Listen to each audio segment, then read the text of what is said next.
Morning, everybody.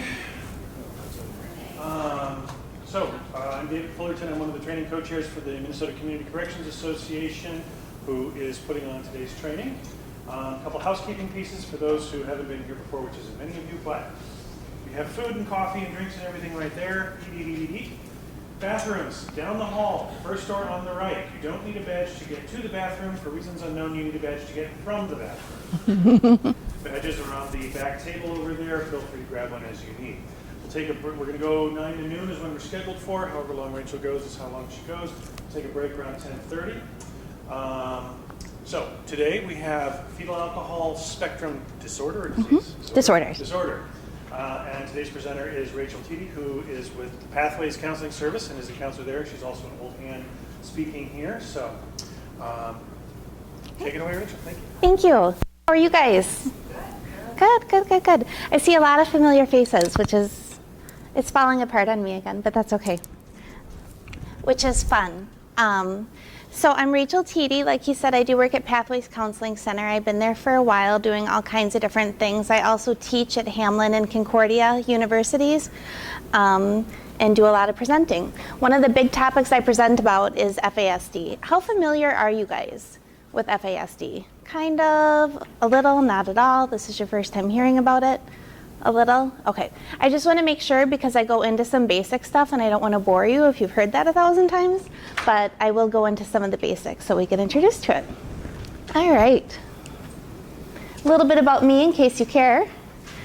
Well, thank you. And I'm going to start with a video. And then I'd love to get your reaction to the video. When I first saw this video, I was blown away. And I hope you guys are too. I hope you understand. This is a guy named Morgan. I don't think this is going to stay together. Who's a speaker for NOFAS, the National Organization on Fetal Alcohol Spectrum Disorders.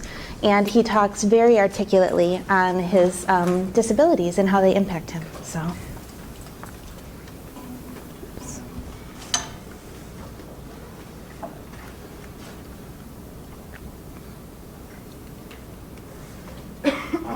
My grandchild lived that day and time. When I'm 19 years old, I'm an alcoholic. My mother drank 90 to 100 days during pregnancy, so I live with many of my own FASDs. I have both physical and neurological disabilities. I have spinobifida, scoliosis, submucous cleft palate. My eyes focus at 2 separate times. I have other sensory integration problems. I have deformed hips. I have many learning disabilities. I have short-term memory. I have the cognitive skills of a 4-year-old. I have the overall brain development of an 11-year-old. It's not easy living with my FASD. It's not just for me, but for my grandparents, because they're with me every step of the way.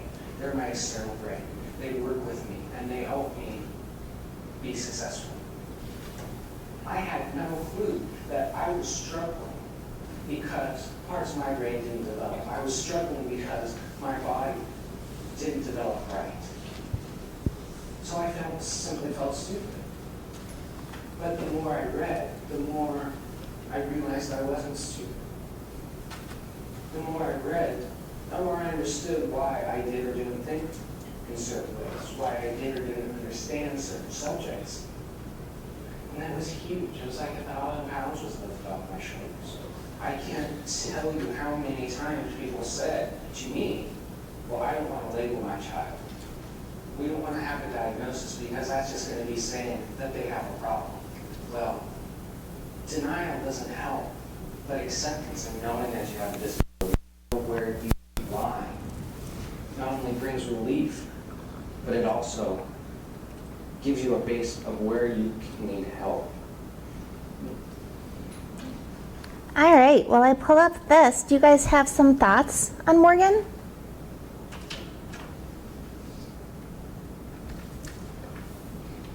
So it's not just me talking? Yes, please. Well, I saw him present in Minneapolis, just a Ooh. few years ago.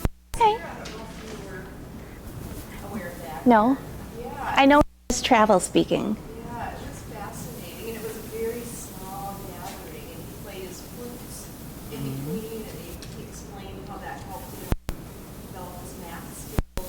He had music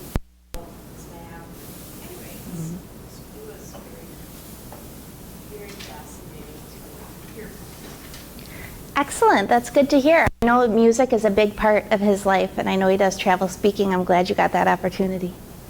Other thoughts on the video? Yeah. I noticed that you said he had the cognitive abilities of a 3-year-old or something, and then the brain development of an 11-year-old. 11-year-old. So well spoken, and clearly understands his disorder, which probably makes it so undetectable out in the community if somebody's suffering with this, that it's not so obvious. You know, absolutely one of the key things I want to talk about today and why we really like to bring FASD to people in corrections. Looking at him and hearing him talk now, you wouldn't guess it, would you? You wouldn't guess all this is going on because we don't have our brain scanners to see exactly what's going on in Morgan's brain. But without all this incredible support and nurturing he got along the way to help cope with his disability, he wouldn't be where he is today.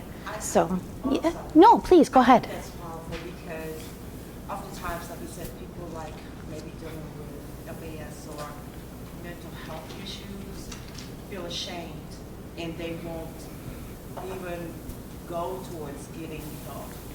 You know, but to me, he's a prime example of, you know, if you get the help that you need, how things can change. Great, absolutely true.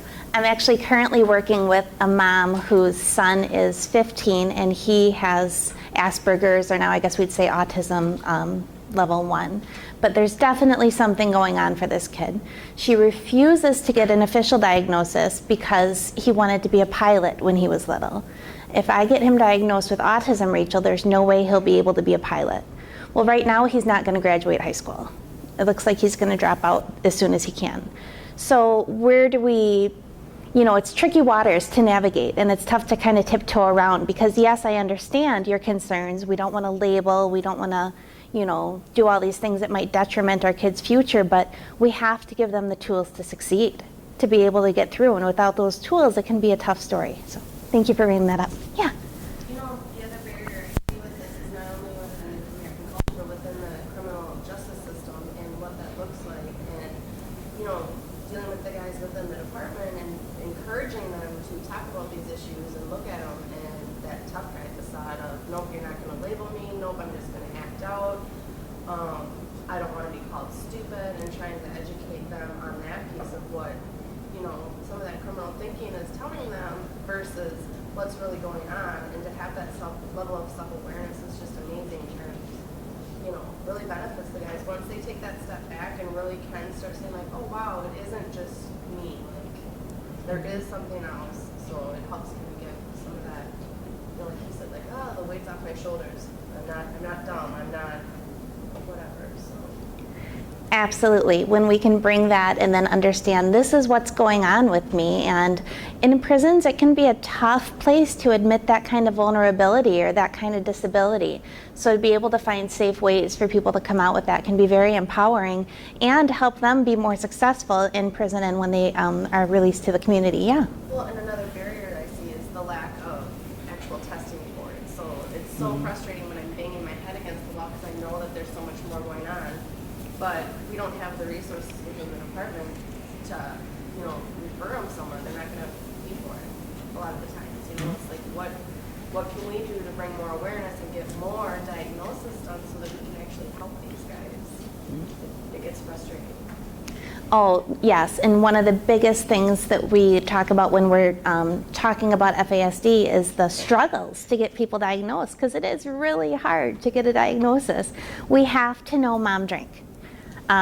Interestingly enough, when I have been in a prison setting, and it's not something we usually ask in our screening tools, but I've started asking people, especially when they've been in the criminal justice system, do you know if mom drank when she was pregnant with you? And an alarming number say yes. I do actually know mom drank when she was pregnant with me. So if that many are telling me yes, how many more moms drink that we don't know about? The statistics are just through the roof if we could get a way to diagnose accurately and more easily. But right now the U does testing, MoFast does testing on under 18, but it's hard. It's really hard to get a diagnosis. So what we've started doing is, if I have this individual in front of me who's fitting all the criteria we're going to talk about today, They've been through multiple treatment programs. They're unsuccessful. They're having a hard time controlling their anger. They had special education in school, all these other things. Maybe I don't need to know. Maybe I can just treat as if, so that I could use some of these intervention strategies without the formal diagnosis, because the formal diagnosis is hard to get. Awesome. Final thoughts on that before we move on? Great. I think for me, Yeah. working in the CD field is I find it challenging when, because sometimes clients think that you just adjust the CD file and not go into the file. And the hardest thing I find is trying to integrate that and explain to them and get them to actually accept the fact that if you're dealing with a mental health diagnosis,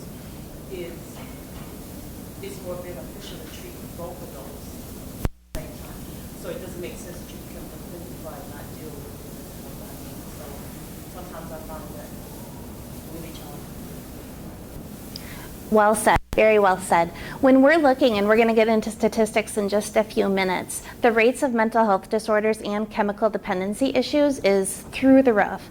So when we're looking at these, especially with somebody with a developmental disability, such as an FASD, we really need to treat both. Because if we treat the CD without the mental health, we're going to be much less successful. And if we don't incorporate some of these strategies specifically for FASD, we're going to be even less successful, because we're treating as if they have the brain comprehension and ability to understand and to follow through. Where again, with Morgan, it looks like he does, right? But that's taken years for him to get to that point, and he still requires extra support and extra help to get there. All right. And please feel free to interrupt, add your own experience at any time. I like to hear from you guys too. All right, it was first diagnostically identified in the 1970s. There's research and, kind of folklore and stories going back from biblical times and before. This has been known that there's something going on when mom drinks when she's pregnant since the beginning of time. However, we didn't start officially diagnosing it and really looking at it as how it impacts development and impacts functionality until the 1970s, which isn't that long ago. So if you think about how far we've come since the 1970s, it makes you wonder where we'll be in another 30 years. It's a lifelong disability. Rates are estimated between 2 and 5% of the population. Whenever I give this talk, and once you start to see some of this, a lot of people venture to say it's even higher, because we're not diagnosing it. But we're estimating between 2 and 5% struggle with this disorder. Condition based solely on the consumption of alcohol during pregnancy, the brain damage is irreversible. We can learn skills and we can learn strategies to help cope with it, but it's irreversible. And it can range from mild to profound. I've been at places and talked to people where they say, well, this person has FASD, so they don't understand. Well, that's not necessarily true. Like anything else, it's a spectrum disorder. So we have mild impairment, where maybe they struggle in just 1 or 2 areas and might struggle a little bit, all the way to the severely, profoundly impacted, where we're looking at group residential facilities and other things because they can't function independently. So I never say always in any of these cases. There is always brain damage, but anything beyond that we can't always say is the case. Rachel? Yes? Now, I noticed it says solely alcohol. What about other chemical substances? Great question. Today we're just going to talk about alcohol, but a lot of these effects can be seen from other substances. I do know that inhalant abuse can very much mimic FASD, but other substances can be a whole other topic. So, great question. Yeah? What about rates in other countries? Yes, I do. That's a great question. Where do you think is one of the highest countries where moms drink? Yeah? Russia. Russia's high. What else? My family forever ago came from there, and we just celebrated them. Ireland. Actually, tragically, high rates in South Africa. South Africa is really right now. Lots of research being done there on why, but and we can talk a little bit more about that later. But great question. This is what it is here. But here we have education. We have a culture that might say it's okay to have 1 or 2 when you're pregnant, but a culture that generally knows it's not okay to binge drink when you're pregnant. It was so interesting. Quick, yeah. I work up in a nursing home which has a huge number of Russian adoptees in the transition system. So we Adoptive parents is a very complex issue when it comes to this because so many individuals with FASD are adopted because it just makes sense. Mom's drinking when she's pregnant. She's not anticipating on following through with raising the child. Mom's having her own issues in a lot of cases, not always, but in a lot of cases. So then we have children that are put in the adoption system without adoptive parents fully understanding, number one, what is FASD and how could it impact the child, and number two, if mom even drank.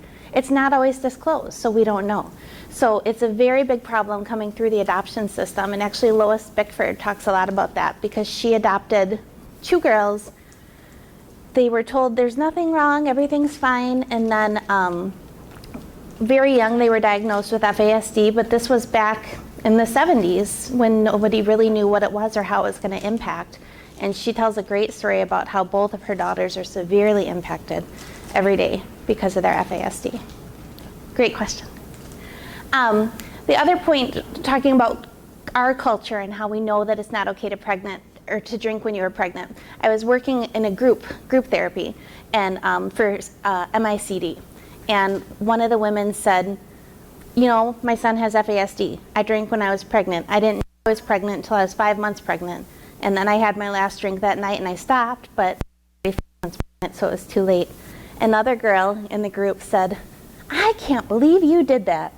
I mean, I smoked meth the whole time I was pregnant, but at least even I knew not to drink. How do you handle that? I had no idea what to say. So we processed that and worked through it a little bit, but even I knew not to drink, but meth is okay. So going to your substances. It's very interesting. Cultural perspective. Well, you know, I even noticed that when you ask some of the guys, did your mom drink? Well, no. Yeah.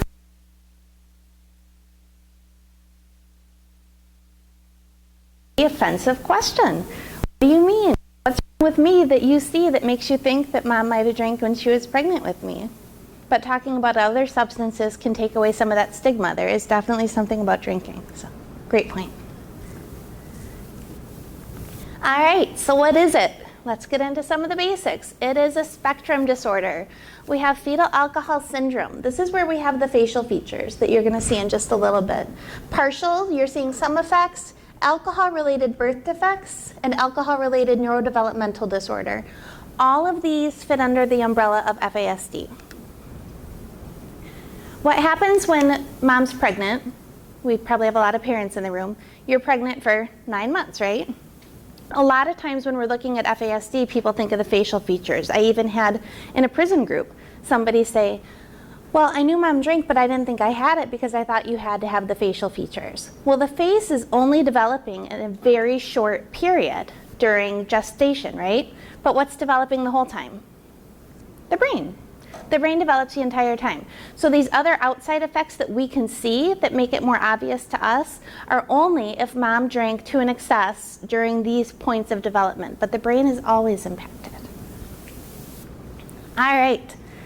Here's some of the things that you're going to be on the lookout for. The abnormal facial features. This philtrum, this little bump right here. Now you guys are all going to go look at the bumps of everybody in the room. I know you are. This gets flattened and smoothed, and I've seen some more severe cases where it's completely gone. Just completely flat and smooth right there. Small head size, shorter than average height, low body weight, poor coordination. One more story. I was working in a group, and one of the guys raised his hand and said, Rachel, I have FASD. And he was so excited and proud, and it was very sweet, very endearing. Do you know how they found out? One of my ears is bigger than the other ear. And so I came in here, they noticed my ears were different sizes, and they got me tested, and I have it, I do. So it's one of these things where he was embracing it and knowing where it brought his challenges, and it came from noticing different ear sizes. Attention, poor memory, hyperactive behavior. How many of our clients does that describe? Most? Learning disabilities. We want to talk about what happened when they were young, because the facial features, the learning disabilities, some of this other stuff, you learn skills as you get older, whether you're diagnosed or not, oftentimes to get through some of this. I don't know how many people in this room were in special ed when you were a kid, but if I ask you and know, then I know that there's a sign. There's one sign, we're just ticking off one of the many signs. Intellectual disability or low IQ, just to speak on that, we often see low IQ, but not always. Don't assume somebody doesn't have it because they're highly intelligent, because it can present with high intelligence, just usually not. Sleep issues, we give full trainings on that, because the sleep issues, when you're a parent, adoptive or biological, with somebody with an FASD, sleep is a really big concern and a big problem for these people. Some physical disabilities and problems in school. So to give you kind of a cultural perspective, you brought up the culture earlier, and you too. Culture is a really important thing because different cultures have kind of naturally different features. So you can see the smoothness, and then the eyes, and the size of the head from different cultures. I'll give you a second to look at that. But again, remember, they often grow out of this. So we want to say, what was going on early in school? Can I see a baby picture? Can I see a picture from early in life? I was part of the FASD Diagnostic Consortium one day, and these physicians talking about how they can measure. They can look at the picture or look at the person and measure the eyes compared to the head, compared to everything else. It was really fascinating. Okay. The region's effective. Bonus points if you can tell me what the corpus callosum does. Yes? Shifts information left hemisphere to right hemisphere. Absolutely. You get bonus points for whatever it's worth. Shift information from left to right, the thinking and the feeling. It can be damaged to almost completely gone in cases of FASD. And this is really important when we're talking about the criminal justice system, because what happens if I get in trouble legally? I'm expected to think, to say what happened, but I'm also expected to show some feeling, right? Show some remorse, show some guilt, show how I'm feeling about it. If I have damage to my corpus callosum, that's difficult to almost impossible. So knowing that people might not be expressing the affect we want, or able to explain what happened the way we want them to, maybe it's, for their own secondary gain, but maybe it's brain damage that's not allowing them to process that. Cerebral cortex, hippocampus, and cerebellum, and you can see the differences in the brains here. We'll get you some more brain pictures. One study examined the brains of 28 children between ages 6 to 17. They found that there was damage, including an overall reduction in the gray and white matter and overall volume. The brain can actually shrink and be smaller. If I had my way in every prison and every detox center, I'd have my Rachel Magic Brain Scanner, and I'd scan everybody as they're coming through. So I can see, what is the brain size? Is there damage to these areas that we're talking about, so that I can more tailor my intervention strategies and the community living environment to the person with this kind of brain disorder. But I don't have my magic yet. There was damage to all the areas. However, the differences in the amygdala was only present in older children with FASD. We have primary disabilities and we have secondary disabilities. Primary disability, what happens when the brain is impacted? We have damage to the corpus callosum. We have an overall reduction. Secondary disabilities, what's happening in my life that impacts that? Because I have this, I have higher rates of depression. Because I have this, I have higher rates of conduct disorder, antisocial personality disorder, bipolar, schizophrenia, ADHD, very high correlation with ADHD. So what does the brain do? I don't know about you guys, but I tend to forget. I know some of the basics, but in case you were wondering, there you go.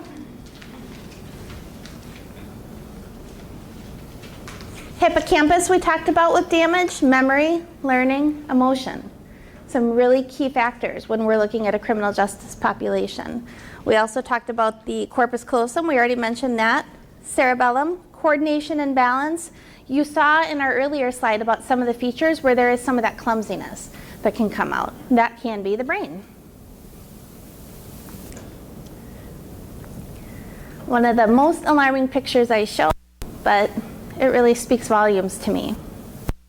Normal brain, I hate the word normal. I should go in and change that somehow to average, but I'm not that tech savvy. Average brain, FASD affected brain. You see the need for the brain scan, don't you? Heartbreaking. Actually, this is from an infant who was so severely affected they didn't survive.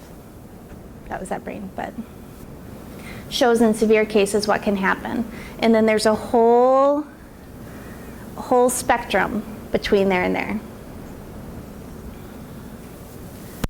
Another comparison. Let's take a look. See much difference? You'll hear people, especially people that have had a lot of support with FASD, talk about their brain like Swiss cheese. The information might be there one day. One day they might really know how to tie their shoe. They might know how to tie their shoe for weeks, and then one day they don't. Well, that looks to a lot of us like, yes, you do tie your shoe. Like my 8-year-old. Yes, you do tie your shoe. I know you know how. You didn't suddenly forget. In the FASD affected brain, they can. The information can just be gone. That can be very frustrating for professionals, parents, caregivers, support staff, anybody involved, because you've known how to do this forever, now this information's gone, but when you see the brain and how the brain is challenged, it makes sense. It's not even just the brain. Absolutely. Absolutely. The whole thing has damage. You can even see in the face where that comes through, how that varies.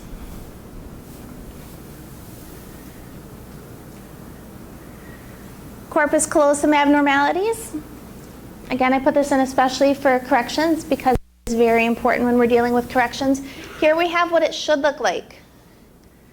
And then we have this whole range of what it does look like.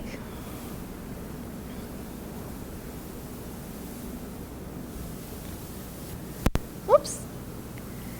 Gray and white matter, there's what it should look like, but that can all go away. Shrink, reduce, either mildly or greatly. Again, we don't know the impact of each individual. And I always get asked, I know it's coming, so I'll just preempt it, how much alcohol is too much? What do you guys think? How much is too much? How much takes this gray and white matter and gets rid of some of it? Don't they say it's like a gamble? You just have a little bit and you do it for a lot more. Absolutely. Very well said. It's like a gamble. I've heard people refer to it as Russian roulette. We don't know. We don't know at all. I've never heard of a case where it's 1 or 2, but we hear of cases earlier and earlier. Some doctors say if it's before so many weeks, you're okay. We've heard of other cases where it happened before so many weeks. Women don't always know they're pregnant. For how long? So what are we doing when we don't know we're pregnant, and how long is that going? Is it one binge drinking episode during the entire 9 months? Is that enough to do it? It's just a gamble. It depends a lot on mom's biology, baby, how alcohol is processed through mom. So it is a gamble. We really don't know. That's why they say none. Just stay away. All right, neurocognitive functional impairment. Again, low IQ score of 70 or below, not all the time. It is common. Executive functioning is one of the biggest things we're going to talk about today. Trouble planning, organizing their behavior, behavioral adaptations. Do you guys see some of that? Every day? Yep. Executive functioning is a big one. Difficulty keeping up with their peers when learning. Understanding right from wrong. People with FASD can be very friendly. They want to be your friend. I've heard stories of a woman who had FASD about my age, but years ago when we were both younger. And she would meet some gentleman at a bus stop, and he would say, I'm your friend, can I come to your house? And she'd say, great. So mom would come home, and daughter, who was in her early 20s and very developmentally delayed, would have strange man in the house who picked her up at the bus stop saying, Mom, isn't this wonderful? I have a friend. Very overly friendly and very eager to please. So that's something to really watch out for. Also, it makes them scapegoats.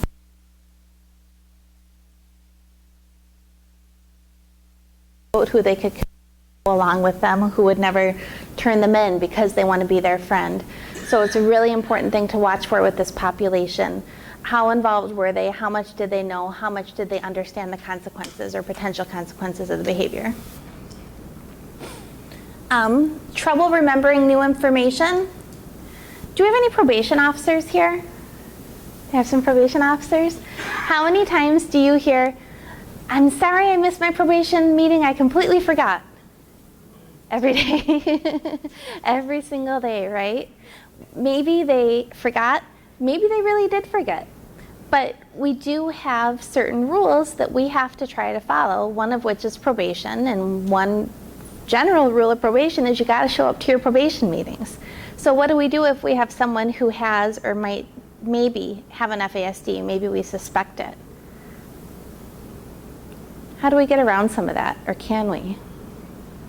So figure out a way to remember, whether it's setting an alarm or post-its or a phone call or a buddy system or some sort of something to help still keep responsibility on business, but still help them. Absolutely. We have to have some personal accountability. We can't say, "Oh, it's okay, we'll let you keep sliding because I think that you have FASD," right? It's not going to work that way.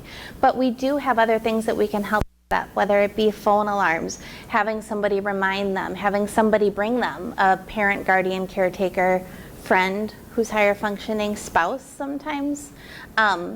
We talk when we're working with FASD about an external brain. And if you wanted to go home, I know Friday night you guys are going to go home and watch all the Morgan Fawcett FASD videos, right? Woohoo! But if you go home and you watch it, he'll talk a lot about his external brain.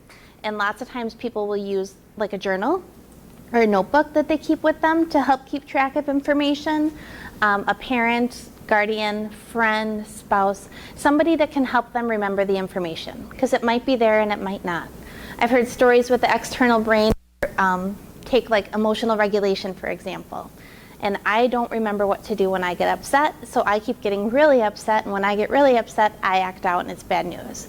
Well, let's write it down. Let's put it in here. So then when you start to get really upset, all you have to remember to do is open your notebook. And when you open your notebook, your skills and what's worked for you in the past is there for you. Little things to help out. Left and right, poor visuospatial reasoning, just shows more of the effects of the brain damage. Secondary disabilities of FASD. We talked a little bit about that. Primary disability, brain damage. Secondary disabilities, things that happen in the environment because we have an FASD. The interesting thing with secondary disabilities, a lot of it's preventable. If we can intervene, we can make a difference. But we can take somebody who has an FASD and put them in the most amazing environment, supportive environment. You were talking earlier about adoption. We can put them in that does not guarantee a great outcome, because sometimes the brain damage is that severe. There's a lot of attachment stuff that comes with it. So we'll talk a little bit more about that. I'll give you a second to take a look at that.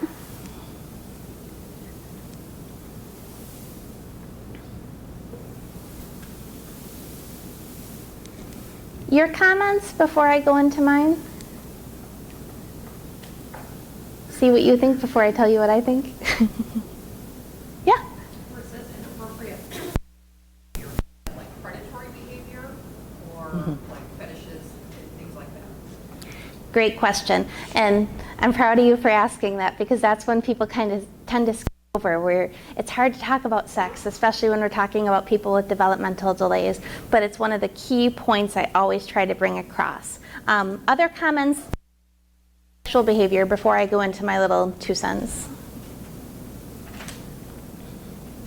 You're all dying to know what I think, aren't you? Okay, so there's studies that show when a child has a developmental delay, FASD and autism are 2 of the big ones. There's a lot more studies on autism, but FASD is included. We tend to not talk to them about sex. We don't talk to them about safe sexual boundaries because we think they're special, they're different, they have a developmental delay, they're not going to be active sexually, it's not going to be part of their life, at least not yet, they're not ready. Maybe my other kids at 12, 13 were ready for some talking and some guidance, but not this one.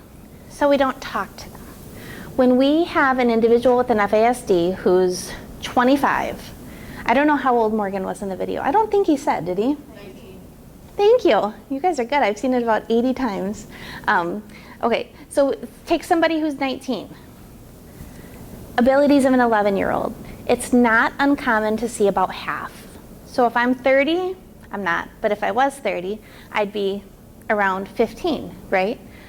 As a general rule, we don't know. They could have the development of an 8-year-old, 6-year-old, 12-year-old, 23-year-old. Depends on the abilities, but it's about half.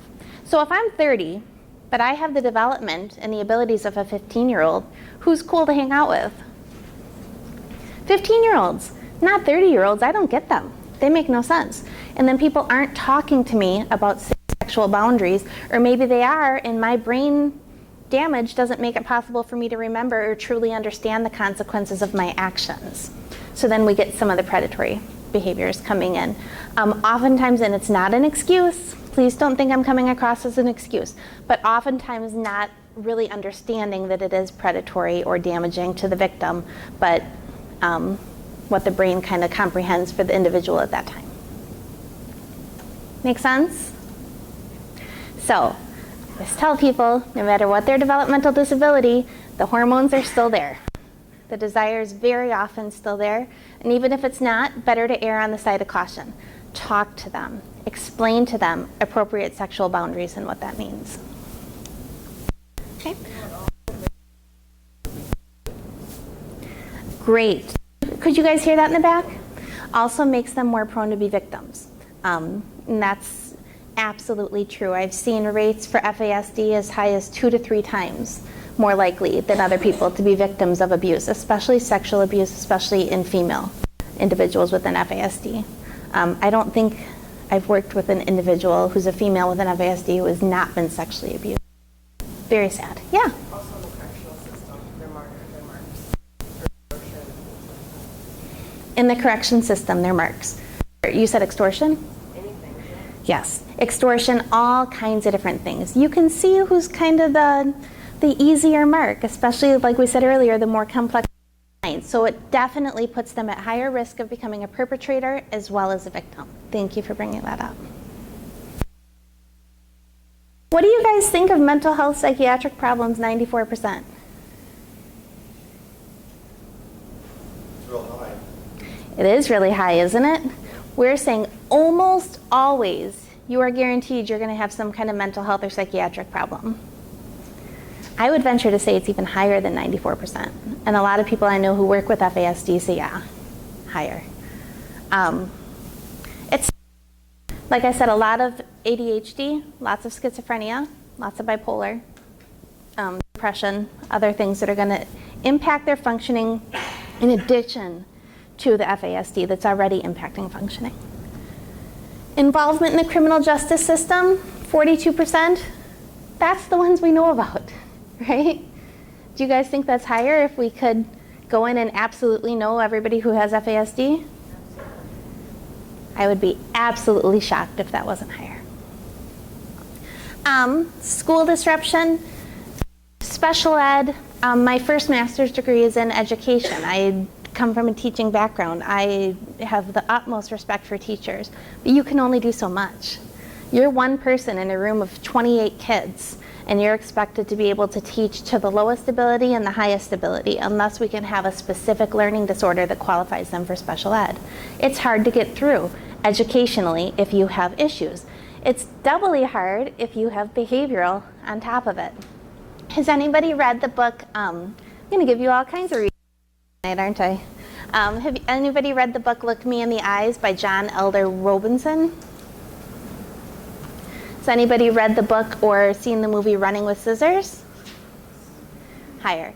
He talks really, I'm not going to go into the truth of that, how true it is or how true it's not, but he talks very briefly in that book about a brother who had Asperger's before Asperger's was an official diagnosis. And there was such an outpouring saying, we want to learn more about your brother. We know about you in your environment. Tell us more about your brother. So the brother got smart and wrote his own book. like any smart guy would.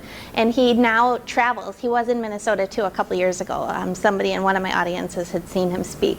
And he talks about growing up with a developmental disability before we were as sensitive to it as we are now, especially one like Asperger's where it wasn't even something recognized. And he talks about one episode where he was in the house with his mom and his mom's friend. Mom and mom's friend were talking about some news story of a plane crash somewhere in Africa or someplace really far away.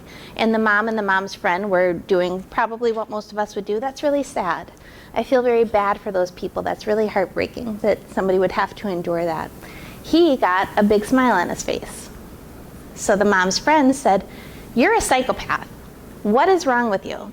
This is what this guy heard his whole life. You're a psychopath. You're only going to pump gas for a living." Wasn't that the threat back in the day? You're only going to pump gas for a living. There's something wrong with you. You're going to be a serial killer. You're evil. All these things because he wasn't giving the socially appropriate responses. What he was thinking during that time was, that happened, and I'm sure that that is sad, but it happened far away. I don't know any of those people. I'm here in my house and I'm safe, and that makes me happy. There's the smile. If we can understand what's going on in the brain, it can make the responses make a lot more sense. And when we're not expecting culturally acceptable responses from somebody whose brain doesn't allow it. He got this his whole childhood growing up. There's something wrong with you, on and on. So finally he said, you know what? Forget it. Do the best stuff I can do. And he came up with some really creative ways to get in trouble. And he got into some trouble. He was able to turn that around in his life. And now he talks about having a family and something random like a car dealership in Iowa. But he talks about having a family and going out to dinner with his kids. And sometimes when he has a menu, he still rocks. It's just one of his stereotype behaviors. And when he does now, his kids will say, "Dad, stop being so autistic." I thought that was sweet. He was able to find the skills to get by, have a very successful life. But when we're looking at school disruption, it's for these individuals, especially when we're undiagnosed. Another quick story for you guys. The woman I told you about earlier who adopted the two girls with the FASD, both are pretty severely impacted. Is impacted more than the other, and she looks like she has an FASD. You can look at her and you can tell there's just something a little different going on. And the other one doesn't look like there's something going on. Who do you think is more successful in their life?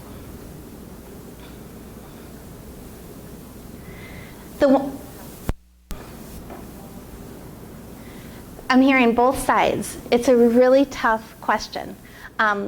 Oftentimes, the one who looks like there's something wrong will do better. Why do you guys think that is? It seems counterintuitive, because you would think I'll be more successful in society if I look like I can fit in and do, yes?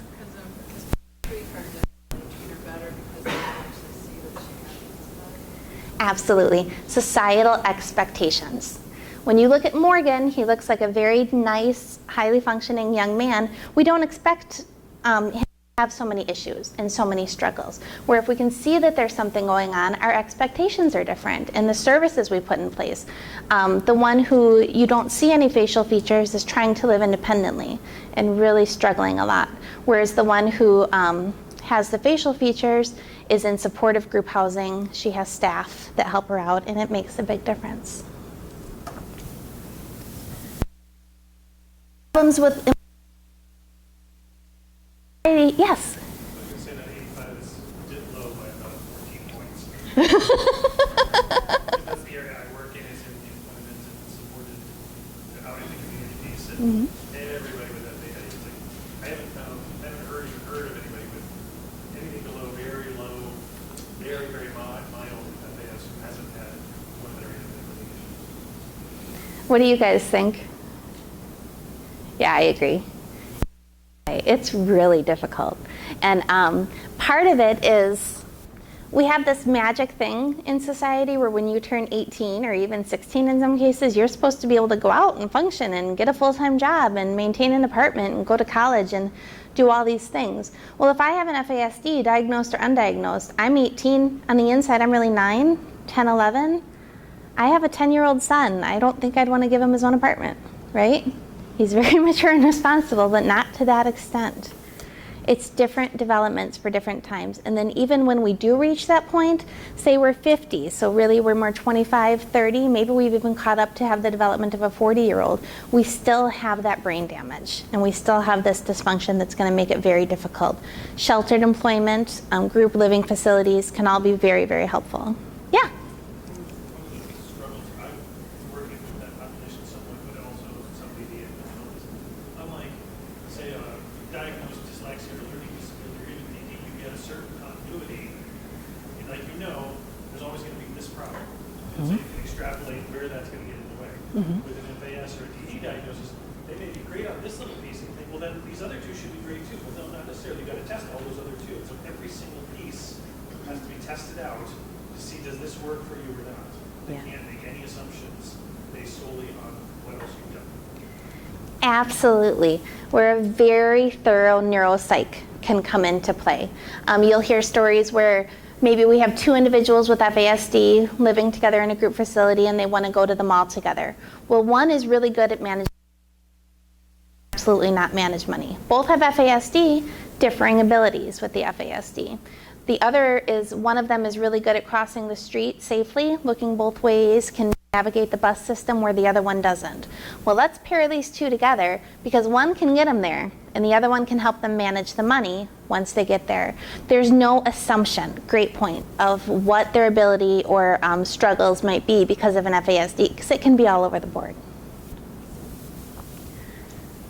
All right, other questions on that slide before I move on? You'll see this name a lot, Anne Streisguth, if you can read that down there. She's one of the big pioneers of a lot of the research on this. Really big names, so if you're interested, you can read more from Anne. Yeah? I have a related question. Sure. To this, but what if mom drinks while breastfeeding? Does that have similar effect on the child? Great question. Mom drinks while breastfeeding. What are you guys' thoughts on that?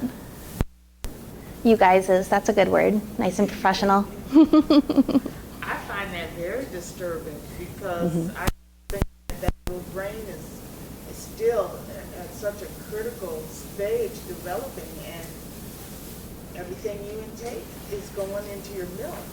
And the doctors would tell women, oh, drink beer, it helps you bring your milk in. Yes. But, Drink beer, it helps you bring your milk in. A glass of wine is good so that you relax, so that you're more able to breastfeed. All these things, even during pregnancy, a glass of wine, a glass of beer is okay. I have not seen any specific research on breastfeeding and what that does, but I can absolutely see where that can have a huge impact because it is still going into baby. This is more directly. Have you guys seen those ads from, I think it's MoFast that put them out, where they have the toddlers holding the wine glasses? They're saying drinking while you're pregnant's just as silly, or something along those lines. We think of it differently when baby's inside, because it's still mom, we can't see baby.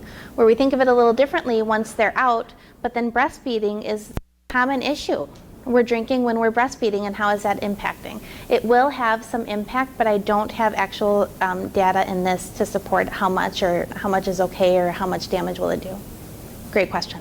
Yeah? I'm really surprised that the alcohol and drug use being at 22%. Anybody else really surprised alcohol and drug use is only at 22%? Yeah. That is pretty.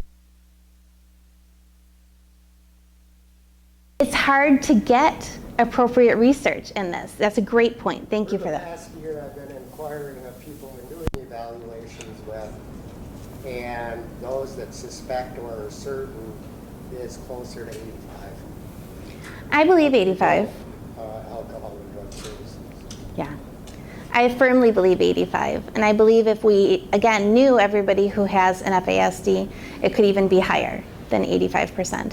The brain gets used to of alcohol, higher rates of alcohol abuse, very high rates, alarming rates when we're looking at CD. So great point.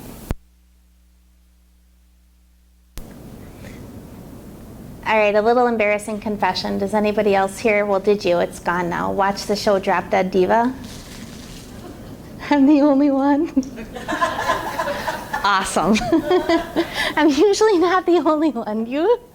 Okay, nope, I'm the only one. All right. So for those of you that don't know, it's 2 women about my age, and it's a lifetime. It was pretty sappy, but I thought it was cute. So anyways, one finds out she's pregnant, and they're, oh, we're girlfriends, we're so excited you're pregnant. And then the other one finds out about this big job promotion. So we're gonna celebrate, this is so exciting. Go to the fridge, pull out a bottle of what looks, and this is recent, this happened 2 years ago maybe, pulls out a bottle of what looks exactly like champagne out of the fridge. Opens that bottle, pours it, and they toast. What's wrong with that? Is there anything wrong with that? What's wrong with that? She's pregnant. Say it again. It's absolutely promoting drinking while pregnant. It's just a glass of champagne, it's okay. Maybe it was sparkling apple juice. I don't know, it didn't show the label to show that this is champagne, but we don't know. So it's taking a show that's aimed towards women of pregnancy age and showing one toasting with champagne while pregnant. Like it's okay.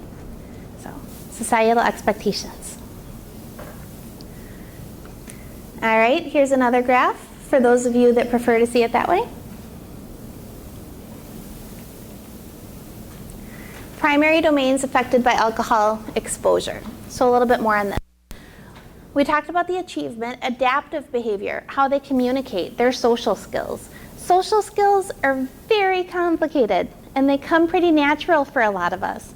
The mere act of getting in an elevator. Have you guys ever heard somebody talk about that? How many social steps are involved in getting in an elevator? Where do I go? How do I find the elevator? Which floor am I going to? Do I press the button or does the guy next to me? How close can I stand to him? What if our fingers touch? When I get in the elevator, which way do I stand? How close can I stand to this person? Do I make small talk? Do I not? Just the act of getting in an elevator can be a very complex social interaction, especially for somebody who's lacking in that area. Language, memory, motor skills, sensory, social skills, and executive skills. This is where we're talking a lot with corrections. Judgment, reasoning, impulse control. How many of you guys have worked with a client and time again they do the same thing? And they get in trouble for it every time. And you are beating your head against the wall. No, we never beat our head against walls, do we? You're beating your head against the wall saying, what can I do to change this pattern? It's not changing. We are not getting through. Maybe it's willful, maybe it's brain damage, not allowing that person to process it in that way. The judgment, you'll talk about it's not okay to cross streets, and I'm going to teach you without looking both ways, and I'm going to teach you at this street. Well, somebody with an FASD may not have the capabilities to translate that to the next situation. So the next time they're crossing a different street, well, you talked about that street. You didn't talk about this street. My brain didn't connect the two. You said I can't do this criminal behavior like I did at this time. Well, I'm not. I'm doing it in a different way. I'm not translating it. I'm not understanding the consequences. I don't really get why I'm getting in trouble for this because my brain's not letting me. It's absolutely abstract thinking. And for a lot of us, it's common sense. It just makes sense. I work with a guy who has Asperger's, and he wasn't diagnosed until his mid-60s. We just got him diagnosed. When he was, and you'll see a lot of similarities. I know it's Asperger's and an FASD talk, but you'll see similarities. He talks about his sexual offenses when he was in his 30s, I believe. So this is over 30 years ago. This happened a long time ago. And he went to prison for it, and then long story. But you'll talk about it and he says, I have no guilt. I have no remorse. And I served more prison time with that because of that, but that was fine with me because I liked prison. In prison, people took care of him. He didn't have this overwhelming thing out in society where he had to try to figure out his own life. The routine was good. 3 hots in a cot, you guys have heard? It's good. Some people like that, so they don't mind going back. They're not able to show guilt the way we want them to. They're not able to have that higher level abstract thinking that keeps them out of trouble. So a whole myriad can go into why we are seeing individuals time and time again in a correction setting. Yeah? There's a lot of stuff,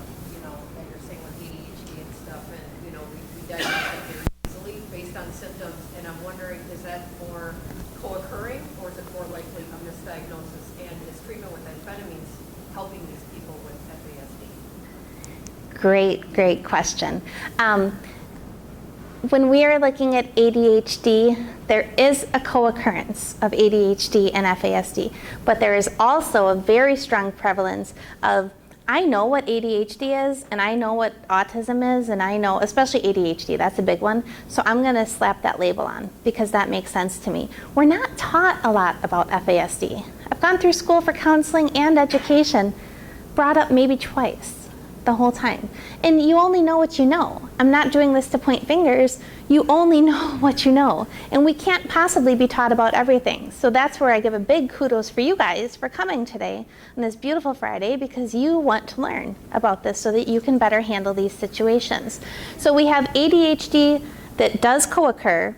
We have FASD that has ADHD tendencies, and then we have people that we're putting the ADHD label on because it's what we know and we're missing the FASD. Another key sign of FASD, did you ever meet with somebody and you say, what have you been diagnosed with in the past? Depression, bipolar, schizophrenia, schizoaffective, borderline personality disorder, antisocial personality disorder, and they start going through, well, I don't think it's possible to have all those things at once. So let's start taking a look at this. Lots of varying diagnoses because of the impact in functioning. So, great question. Yeah. Question. And they haven't been diagnosed with FASD, and they go in for psychiatric evaluations, and they offer them the different medications with their brains in the shape that they are and the abnormal neurotransmission. How are the medications even going to work like they're supposed to if their neurotransmitters aren't, and you know, the chemicals are so off? Great question. Very good question. Could you guys hear back there asking about medications? How can these medications possibly be effective? I'm medicating schizophrenia. Well, really, maybe it's more of an FASD thing, or vice versa with ADHD or whatever it might be. When we're looking at medicating FASD, there is no medication that makes it better, that helps. They're looking into some stuff to try to help better, but as of now, we don't have anything really solid. But what I can do is I can treat the ADHD symptoms with medication. I can treat the depressive symptoms with medication. What often happens is you'll find the medications might not be as effective. They might be, but they might not be. And we might have a really hard time finding a medication that works. We might find a medication that works fine for about 3 to 5 years, then all of a sudden it doesn't work anymore. So you'll see a lot of very regular needed contact with a psychiatrist, because that's always going to be changing, and it's going to impact them differently than it might somebody without that brain damage. Great question. Yeah. I was just going to say that if you don't treat it with the medications, they're going to treat it themselves with alcohol and drugs. So it's kind of a win or a lose-lose. Or it could be. Yeah, for those of you that couldn't hear, but if we're not treating it with medication, they're going to treat it themselves with alcohol and drugs. And I would venture to say, even in a lot of cases when we are treating it with medication, they're still going to try to self-medicate with alcohol and drugs, because we're not going to be able to get a really firm grasp on the symptoms, high rates of trauma, all kinds of other reasons why we have high rates of alcohol and drug abuse. But great point. Absolutely. We can do what we can do in a healthy way to try to make their functioning a little easier, to reduce the likelihood of them abusing alcohol and drugs. Yeah? Think about the thing from last year about stem cells. People with FASD. Have you heard, is there any development on that, or is it just still early? Still very early from my understanding, and way than me. But there is more and more research coming out. There's more funding coming out, things that we can look at to see what we can do to help. So great point. Another thing that I'm hearing that they're trying to study and find out is drunk sperm. Sorry for the crude language, but there's no better way to say it. Can dad impact this? Because is there alcohol in the sperm when we're, at the moment of conception, and how does that impact the baby? I was...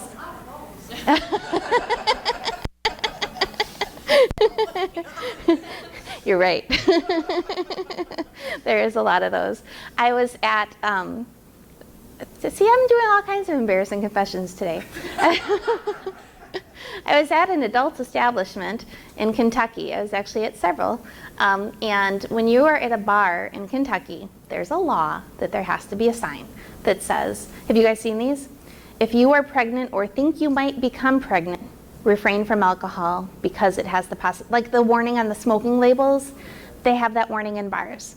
I was also recently in Las Vegas at, well, I guess every establishment in Vegas would have it, but they have, in Kentucky it was prominent in the bar, you could see it. In Vegas it was this tiny little thing in the bathroom, but it was there. What do you guys think the reaction of the patrons was to the sign saying, if you might become pregnant, don't drink? It's kind of a joke. It's kind of a laugh.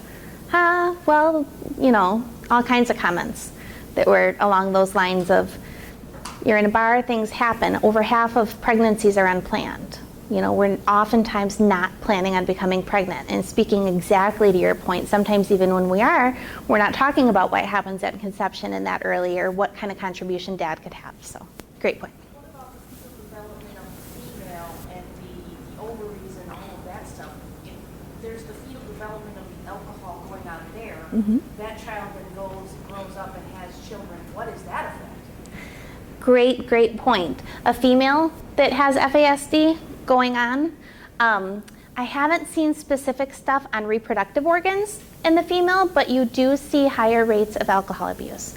So and judgment, impaired ability to correlate consequences of actions and things like this, that would preclude to a potential higher rate of people with FASD having babies with FASD.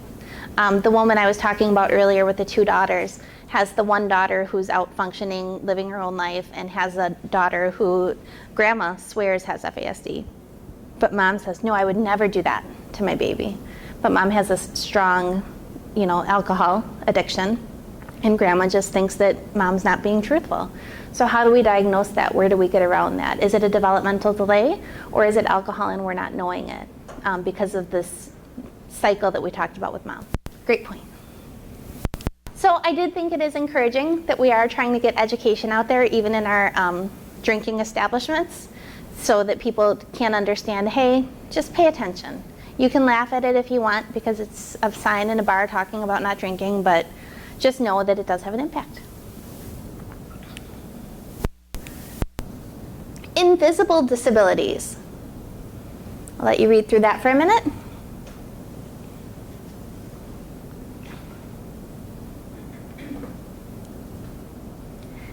I want to talk for a little bit about abstract concepts, math, time, and money. I work with a gal who has an FASD. I've worked with her for quite a while. And when I first was teaching on FASD, we would run groups at Pathways. I don't know if any of you guys were able to attend them. For individuals, staff, family, caregivers, professionals who just want to know, anybody was welcome and they can come and learn about FASD. So this woman has a very difficult time managing her money. Very difficult. But she's very articulate, intelligent, none of the facial features. You would look at her and say, I still forget. I've known her for so long that she has the FASD. The staff would come in and say, she just can't manage her money.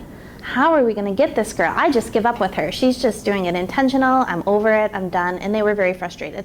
And I'm not pointing fingers at them. I get it. I get where that's frustrating, right? So I said, come to the meeting. Let's learn. Let's learn more about how the brain damage, you don't see it. You can't look at her and say, oh, she's gonna have a hard time with her money.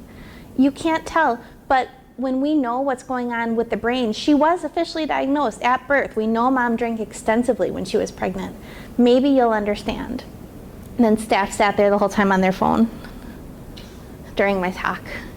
Not like it's not okay if you want to sit on your phone, that's fine, but if you're here to learn about money or why they're having trouble, let's educate ourselves. Let's learn, because maybe there's something we can do to help intervene in these cases. Poor problem-solving skills. Every once in a while, I don't know about you guys, but after a long day, I call my dad and I say, Dad, thank you so much for teaching me some basic common life things. Here's how you get health insurance. Here's how you pay a mortgage. Here's how you make sure the tabs on your car are up to date. If you have a problem getting a prescription filled, call these people. These basic life tasks that a lot of us were taught early in life. How many times are you sitting with a client and I've been off my meds for 2 weeks, Rach, because the insurance won't fill it. Well, did we call to find out why? No, they just said they won't, so I'm just going to go without it. I'm done. Am I the only one that deals with that? Yeah, you guys have heard that from time to time. Or other basic things. I'm not seeing my therapist because the Medicab didn't come. Well, have we called to see why they didn't come? Your budget's not working? Well, let's take a look at your budget together. Let's do some of this problem solving together, because very often in these cases they get overwhelmed. It's more than the brain's able to handle, so they shut down. And you know, it can be really embarrassing for them to ask for this help, for these things that are seemingly common that other people can figure out and I need help with. I work with a guy who's in his 50s and he reads at a first grade level. It's very difficult for him to come to me and say, Rachel, now it's easier. But in the beginning it was really hard, and it took some time to really build up that trust and rapport where he could come to me and say, the doctors keep giving me these forms. I can't read them. I don't know what they say. And guess what? My fiance doesn't understand them either. So we both need help going through these papers. Knowing where their abilities are and where they need, even in what seems like the most common things, some help to get through. Risk unawareness, naive, suggestibility, we talked about that earlier. The scapegoats, not understanding how much trouble, not understanding the consequences. If I, hypothetically, was on probation, and one of my things of probation is don't smoke meth, if I went and smoked meth, I would know I'm probably going to get in trouble with probation. Not always the case, that ability to think through. Questions on that one? Immature childlike coping skills, I want to talk about that for a little bit.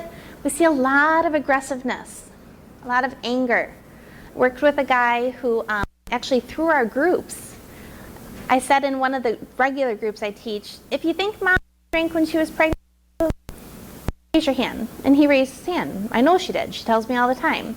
Well, why don't you come to our group? Just an information setting, see what happens. He sat there and said, just like Morgan talked about, he goes, this all fits me. It all fits me exactly. And I have been so angry my whole life. And I have gotten in so much legal trouble because I keep exploding on people and lashing out on people. And I don't understand. They put me in anger management. I'm on probation, all these other things, but I can't control my anger and I don't understand why. We were able to walk him through the steps. We got him a diagnosis, and then we could get some more help that's directed towards that, and then it does change probation if we can go in and say this person does have a developmental delay. So it was exciting in a way to help deal with that aggressiveness. But then the one thing I wasn't prepared for, and maybe you guys would have been much more prepared, but was a lot of anger towards mom. You did this to me. This is your fault. Is it all her fault? I would never say that. But his emotion in the time was, if you wouldn't have drank when you were pregnant with me. The woman I was talking about with the money has a lot of resentment towards mom. It's a hard feeling to process with someone. Risk factors. I tell that story that we all laugh to, but it is really sad about the girl that says, well, I smoked meth the whole time, but even I knew not to drink when I was pregnant. I always get asked when I give these talks, how do we know if mom's going to drink? Because when you're looking at intervention strategies for FASD, largely it is intervening with pregnant people. Let's intervene before it even happens. Because after it happens, we got a much bigger road. It's much more difficult. So let's intervene with moms before. So looking at moms, low socioeconomic status, low education, marital status, religion, living in a rural area, more reported stress and physical aggression, sexual abuse. What are your thoughts on that? What do you mean by religion? Like it's a protective factor or it's a risk factor if they're religious? I guess I don't understand. Absolutely, good question. What do you guys think? Protective or risk factor for religion? It can depend. Very much a protective factor in other cultures because with some religions, you don't drink at all. Can be a risk factor, but much more protective.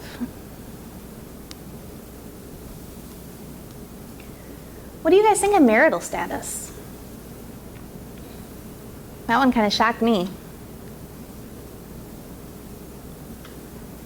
think it depends. If you're single, you're probably more likely to want social. But then again, like the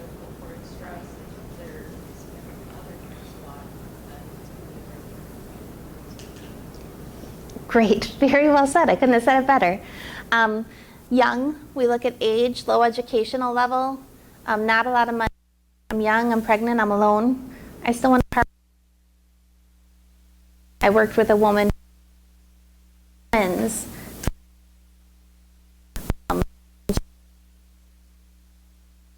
Hours, she didn't care if he was abusive, because raising kids alone is hard. It's really hard. And she was facing the prospect of being in poverty, just got her own apartment, was homeless before that, and raising twins on her own. So she's going to do everything she can to keep him to stay so it's not so hard.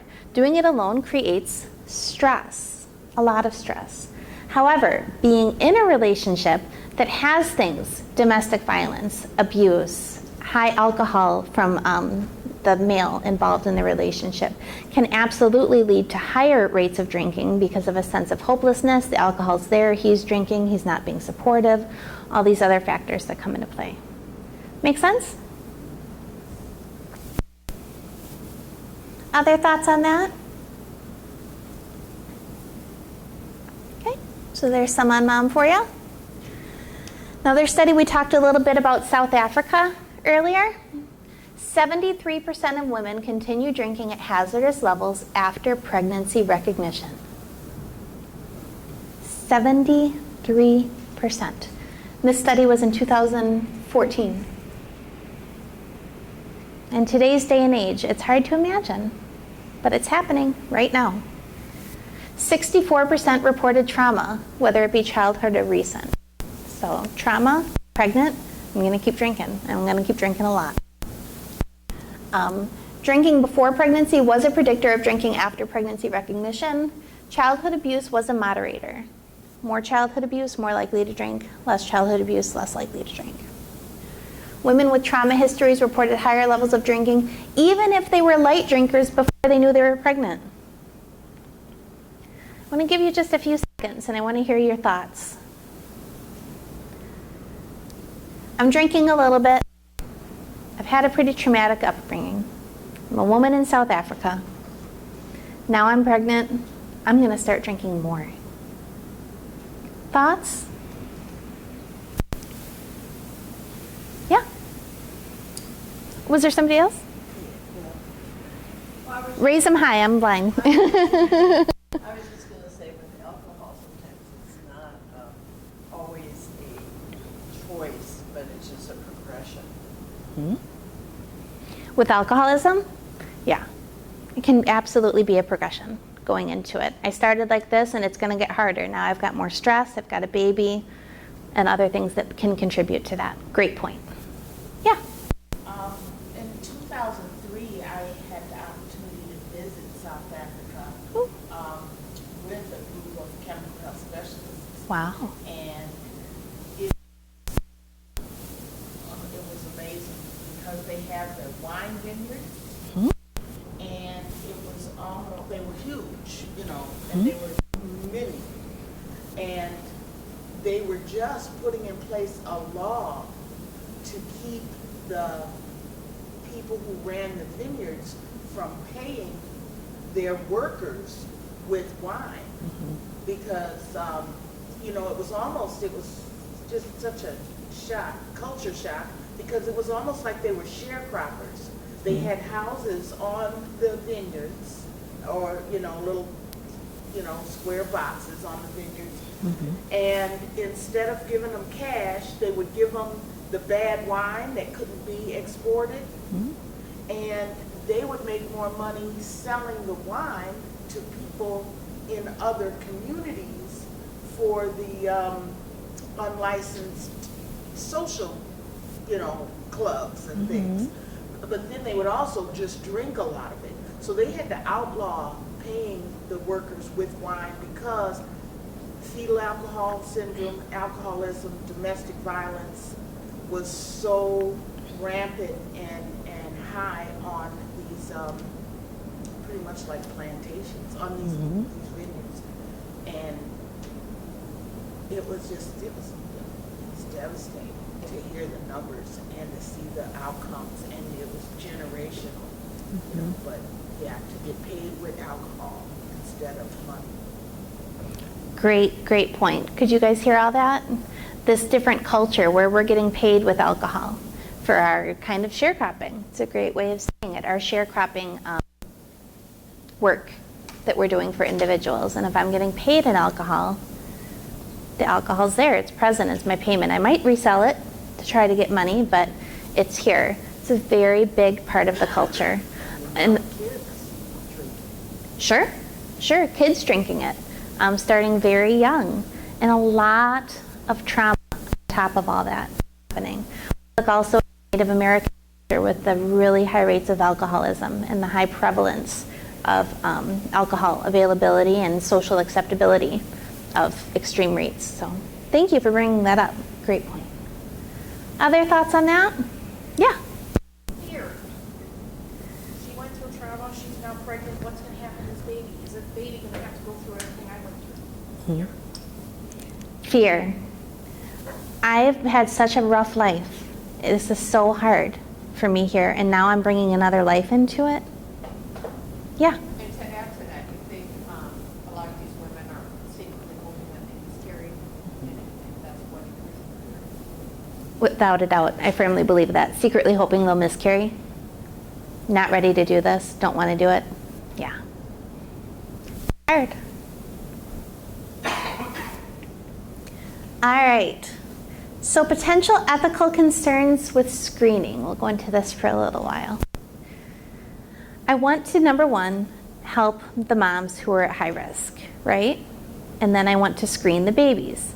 Well, it can be really difficult when you go in to say, have you been drinking while you're pregnant? How likely am I to say yes? Middle class white girl in the suburbs like I am? No. I know the answers to give. It can be really, really difficult to get the truth, right? Also, we have to look at the validity of our screening methods. What do we know? What don't we know? I've worked with moms, many pregnant moms, with substance abuse issues. What's the difference if mom's drinking alcohol? If she's smoking pot, is that okay? If it's, we really crack down more. We really do a lot more. We just, silly Minnesota. We have these silly rules. But how valid is our screening methods for mom and baby? Disclosure of informed and informed consent. When you're working with any population with a developmental delay, do they understand what we're asking them? Do they know the implications of what they're saying? Is the screening tool appropriate? Do we need to have a guardian there, a caregiver, somebody to help them understand and process? My guy who reads at a first grade level, he doesn't want to admit that to a new psychiatrist when he walks in. But if he can trust somebody to bring me with, so that I can help you read and not make you feel so stupid when they're going through some of this stuff. Do you understand what you're getting into? And that can be difficult when we're looking at these studies too. Let's take that South African study.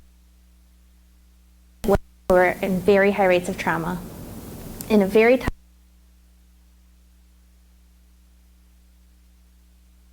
to make sure we're getting, one, appropriate data for our research studies, and two, so that we're not doing more damage by doing this study. Populations to screen. We know some of these populations to screen, but again, say upper class. Person walks into the upper class pediatrician's office. How likely are we to really screen effectively there? A lot less likely. There's populations where we look for it. Been in this field long enough now where does it feel to you guys like nothing more will surprise me?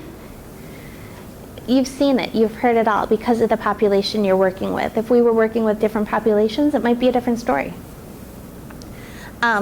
Best interest, roles and responsibilities of stakeholders. Again, when we're doing screening, testing, research, all of this, what's going on? Why are we getting this information? How is it going to be helpful? Yes?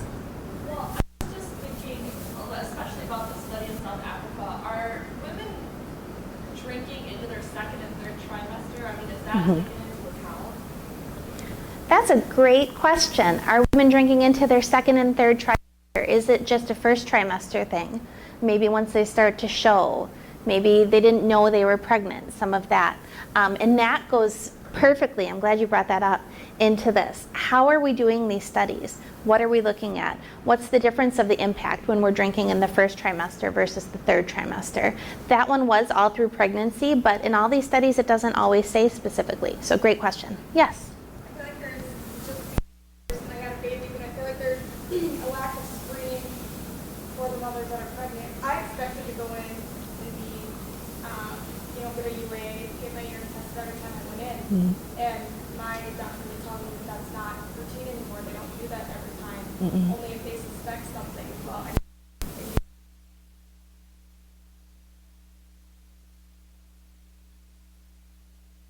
doing those screenings, where's the, it's different if somebody didn't know they were pregnant, but where's the, why is this being controlled or looked at from the very beginning versus, after the children are born and, can take till they're 16 to figure out what they have. Absolutely. I was just really surprised that, I expected that and it didn't happen. So. Absolutely. I had my babies before I was really strongly in the field, but looking back, yeah, I'm surprised that there wasn't more. They do screen a lot for domestic violence, which is another topic I teach and work with a lot, but there's not the screening here in certain populations. Other populations, yeah, there's a lot more, but it's still not out there as much, and there's still many, many doctors who will say it's okay to have some. So if my doctor says some alcohol is okay, and if he says one's okay, well, what's wrong with two? And maybe I had two, what's wrong with three? Where's that slippery slope that's coming from there? Great point. Yes? Even with you guys and stuff, it's all going to still be up to the mother. And I encourage obviously as much as we do with any other problem that any of our clients have, we're not going to necessarily, there's no way that you can control it and stuff. Right, and then there's the intervention with child protection that would probably call immediately, some more monitoring. We can't lock them up and say, we're going to keep you here to make sure you're safe and you're taking your prenatals and you're getting your proper nutrition. I had an older woman stop me after one of my talks on FASD in the hall and talk to me for a very long time extensively about nutrition and how much nutrition in pregnancy can impact the baby and how much some of this, what she's seen in her work, because she was a nurse, that's more directed towards nutrition, and are we screening for that too? And you're right, we can't control what mom does. But there are certain things, like I said earlier, if we know there's meth, child protection, we're getting them involved. I worked with another mom who was pregnant with her fourth, smoked pot. She busted and had a program, and they said, stop smoking pot. Yeah, right. She's not stopping. Smoked the whole pregnancy. How much do we know about marijuana and the impact on the baby versus other substances, and what can we do once we do know? And sometimes even the threat of child protection, the threat of the baby being taken away, all these other things aren't enough. Do they have a developmental delay? Are they able to understand the consequences of their action? Do they care? Do they want the baby? All these questions come into play. Do they think they won't get caught? How many times have you heard that? Didn't think I'd get caught. You did. And that's why you're here. Pot anyways, what's the difference? Ah. Every day. I that's a good point. I didn't think of that.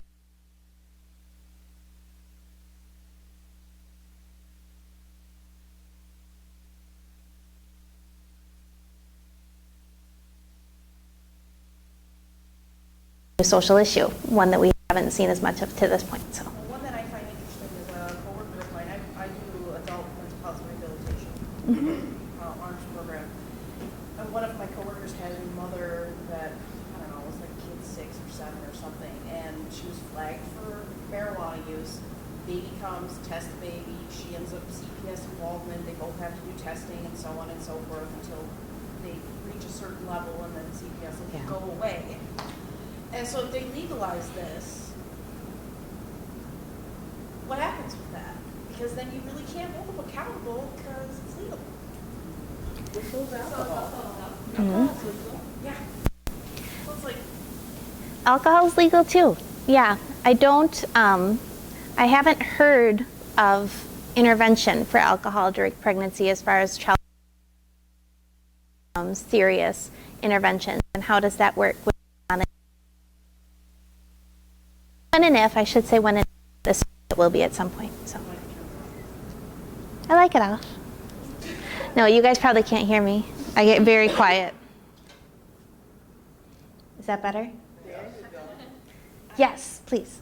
I'm an alcohol and drug counselor, and I have, been working in the field for, a little while now. And we, I think, started this campaign for fetal alcohol syndrome or spectrum disorder, as it's evolved to, probably in 1996. And I worked real closely with a couple Project Child and maternal injection and those kind of things, where literally I did an assessment and a woman that I was supposed to call. And I would explain to her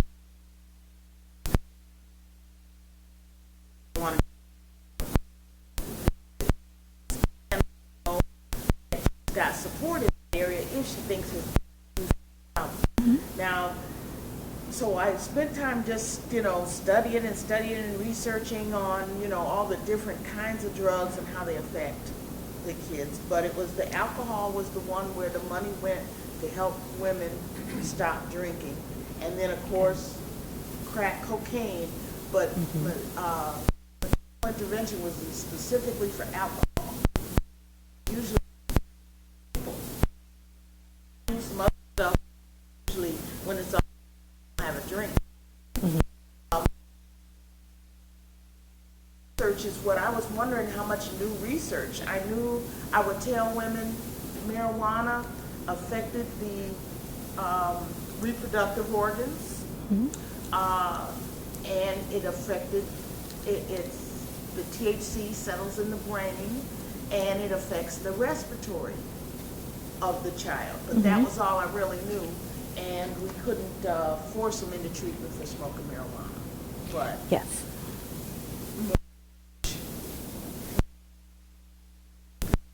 drug is legal, it's hard to get somebody to stop using it. absolutely. I think my battery's dead, and I'm at time. So battery, did I? Huh? To wrap up what you're saying, we do have money going into this. MoFast, the Minnesota Organization on Fetal Alcohol, we have one of the top, besides the national organization, on getting word out there. We have grants, we have money going into this stuff. So we will come back after the break and continue with the microphone. Thank you.